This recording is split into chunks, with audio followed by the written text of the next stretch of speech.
a lot of Polish businesses don't want to commit. They don't want to invest, and they don't want to have a bit of a longer term perspective. And this is, this is extremely hard to implement later. You cannot control this market from Poland.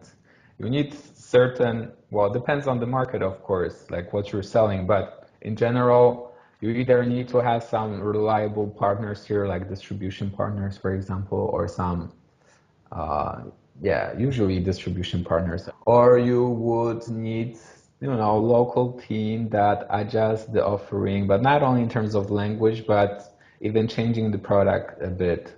But for example, even huge companies like H&M, they sell the same kind of cuts in China as they do in Europe, and Asian body is not the same as European body. So you really need to think about all the different aspects of adjusting the product.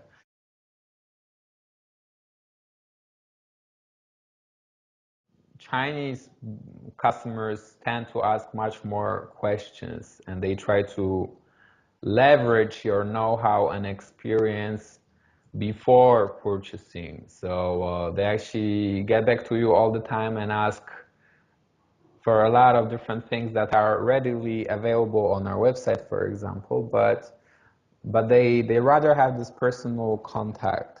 So, beautiful website doesn't really work. Like, you actually need to speak with people and gain their trust. They also think a bit differently about pricing and quality. There's a lot of competition, local competition, and so it's really hard to show this extra value in our product versus some local product which is much cheaper. Where everybody knows that China is pretty strong in electronic appliances, they focus only on the hardware itself and its price, and they don't really see much value in the other part of our offering, which is the cloud, the software to manage the hardware, and so on. Most Chinese customers want to develop this extra functionality themselves, or they believe they can do it themselves. So they wouldn't pay for anything extra right away. They just want to get the simplest offering, the cheapest one, and then later maybe you can do the upsell. But selling the whole package right away doesn't usually work.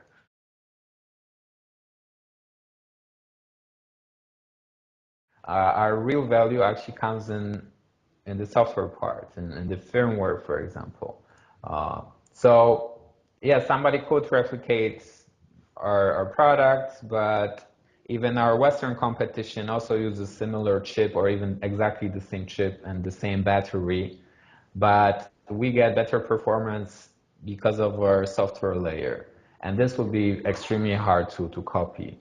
So in a way, we have a product that is pretty hard to copy because it's combined of many different parts. You can see what's going on the market, and I would know if somebody started selling beacons that look exactly the same or trying to pretend that they are Contact IO. I don't think Chinese businesses copy so much anymore. They might copy one part of the idea, but they still add something to it, something from their own, R&D team. So I guess it's fine to an extent because we want the whole industry to move forward. So if you're really innovating fast, if you're adding new products, then you're always you're always in front of everybody else, and this is what we do. We do have a very strong team of hardware and software engineers in Krakow, and we're trying to be the leader in the space on a global level.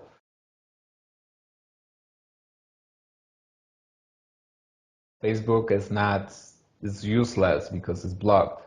Gmail is blocked. Twitter is blocked.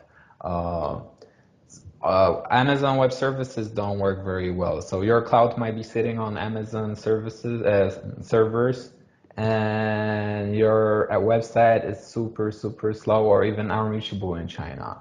So you need to put it all on Chinese servers, start WeChat marketing, start using certain Chinese platforms. And that's why you need a local person here, well, foreigner or Chinese, but somebody who understands it.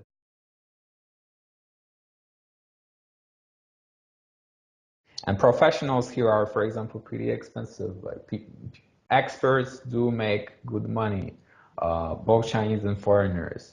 So Polish companies, when they hear the salaries people are asking for here in China, they usually think, "Oh my God, that's crazy. I'm never gonna pay this much money because." I don't know, 10, 15,000 zlotys in Poland is a lot, and few people would pay a manager this kind of money, whereas in China, good people are just expensive, like in the US or Western Europe.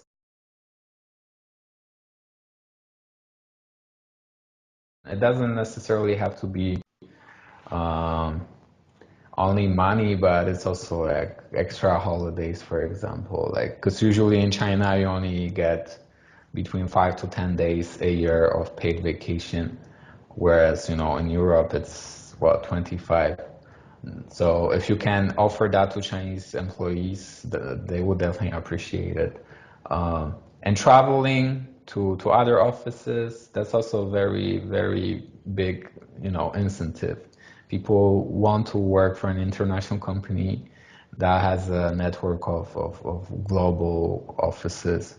On the other hand, traditionally, Chinese people like stable jobs, preferably state-owned companies that, they maybe you don't really make that much money, but you have pretty good social package, and you can be there for ages. People would much rather work for an established Chinese brand than a foreign startup, because foreign startup is much more risky, and it's also, it's not the same kind of prestige level, I guess.